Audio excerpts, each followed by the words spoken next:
Now, Mr. Mayor, it is a huge honor for all of us involved in the campaign against art trafficking to count Boris Johnson as a friend of our cause. And maybe you can look on the screens.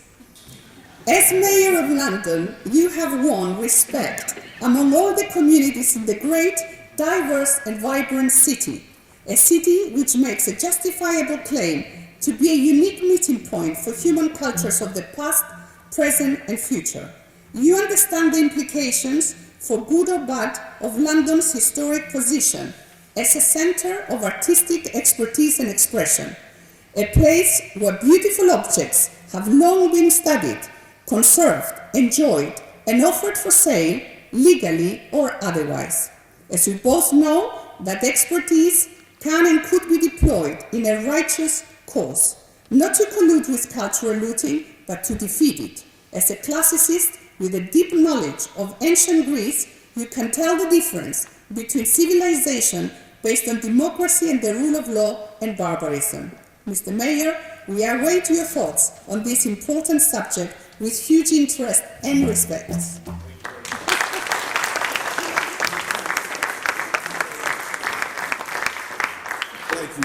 Thank you very much, Tasoula, and thank you for coming this morning, and congratulations to my friend David on setting up this very important APPG.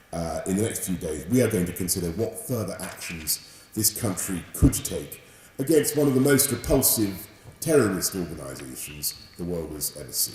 And everybody knows that that is emphatically not a debate that we need to have today, because irrespective of the need for military action, there is already much more that we can do, both to constrict and ultimately to halt the operations of so-called Islamic State, or Daesh as I prefer to call them. And as you know, there are two reasons why the heritage of Iraq and Syria. I'm going to talk, Tasoula, forgive me, I'm going to talk mainly about what's happening in Iraq and Syria, because I think it is so particularly tragic at present. There are two reasons why those cultural relics are being destroyed by these maniacs. And I use the term maniacs advisedly. I hope I'm not offending any academics here present by using the term maniacs. Anybody feel that's it's a non-scholarly term, but I think it suits them very well. They're after all people who throw gays out of windows. They massacre elderly women because they're not thought fit to be sex slaves, and they plot terror on the streets, not just of Iraq and Syria, but on the streets of Western Europe. And the first reason that they are wrecking and looting is, of course, as I said, they are maniacs. And to call them medieval is frankly an insult to the Middle Ages, which was relatively civilized, as many medievalists will know.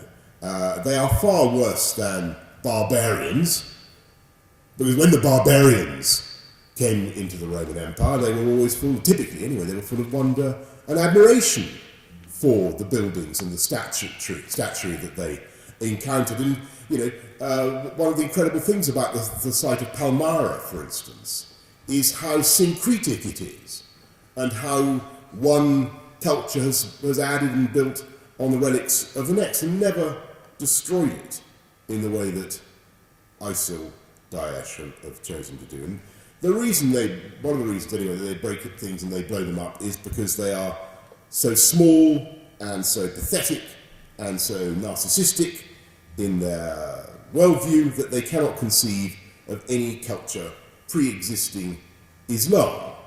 And the second reason, and we come to one of the most important things that this APPG can do, the second reason, of course, is that they are symmetrically and hypocritically making money in order to finance their terrorism out of the very objects that they purport to despise. And that is a trade that is taking place in Western Europe, in London, alas, and that we need to stop. And I'm very glad that you're going to be hearing later on from Claire Hutchin of the Arts and Antiques Unit of the Met. And I can tell you, ladies and gentlemen, they are absolute sticklers, these people. They are brilliant.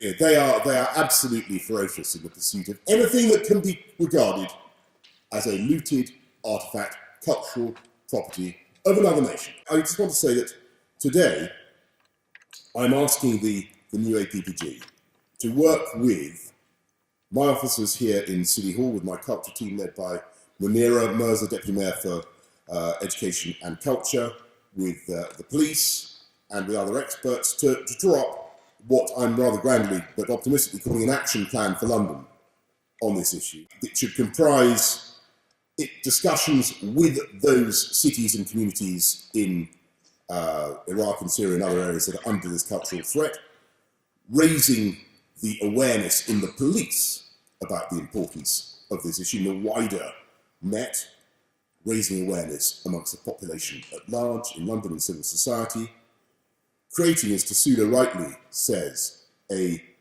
haven for disputed works of art, temporary storage for them so that they can in time go back, working with London's auction houses and legitimate traders to combat the trade and to crack down on the black market and on illegal trafficking in antiquities.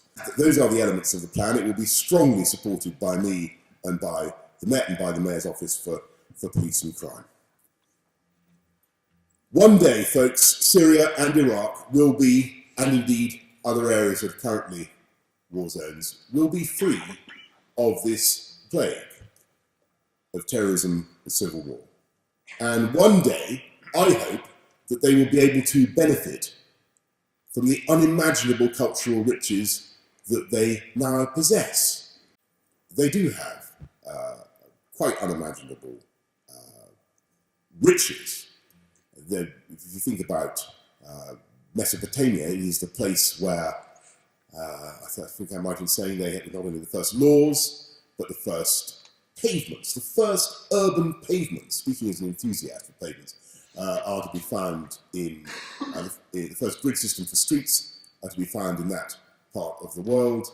These cities, this culture doesn't just belong to the people who happen temporarily to be in occupation of those lands. This is the patrimony of the whole of mankind, and we need to protect it. So our job is to do whatever we can to prevent further destruction, to close down the markets here in London and the West in whatever way that we can, and to prepare for the day when we can work with the scholars and the historians of those countries to help rebuild and restore what has been lost.